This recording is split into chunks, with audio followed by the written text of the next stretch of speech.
ఇచ్చేది ఎందుకు ఇస్తున్నామని డీటెయిల్గా చెప్పాలా. దీనివల్ల మోటార్లు కాలిపోవు, దీనివల్ల ట్రాన్స్ఫార్మర్లు కాలిపోవు, క్వాలిటీతో కూడిన పవర్ మీకు సప్లై కాబడుతుంది. మాకు ఎంత కెపాసిటీ ఉంది అని తెలిస్తేనే కదా ట్రాన్స్ఫార్మర్ కెపాసిటీని మేము పెంచగలుగుతాము.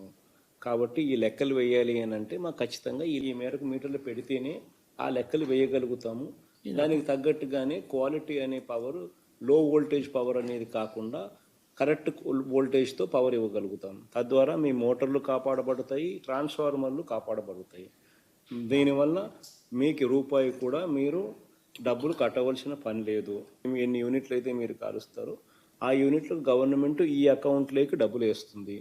వేసిన ఆ డబ్బే నేరుగా అటు నుంచి ఎలక్ట్రిసిటీ డిపార్ట్మెంట్కు మీ ద్వారా అది పోతుంది.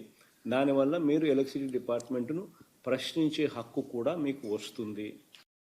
గవర్నమెంట్ ఎంత ఇస్తా ఉంది అనేది కూడా మీకు తెలుస్తుంది.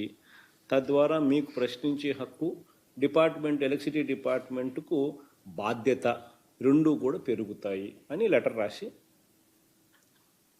ఇది ఫ్రీ పవర్ అవైలబుల్గా ఉన్న ప్రతి చోట కూడా మోటార్లు కాలిపోకుండా చర్యలు తీసుకునేందుకు ఖచ్చితంగా ఇది చేయాల్సిన అవసరం ఉందని చెప్పి లెటర్ ఇస్తారు. హాయ్ ఫ్రెండ్స్, మా టుడే టుమారో యూట్యూబ్ ఛానల్ చూస్తున్నందుకు చాలా థ్యాంక్స్.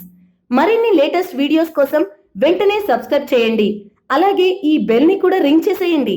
మా నోటిఫికేషన్స్ అన్ని మీ మొబైల్లో వస్తాయి. అలాగే మా వీడియోస్ మీకు నచ్చితే లైక్ చేయండి, షేర్ చేయండి, నచ్చకపోతే కామెంట్ చేయండి.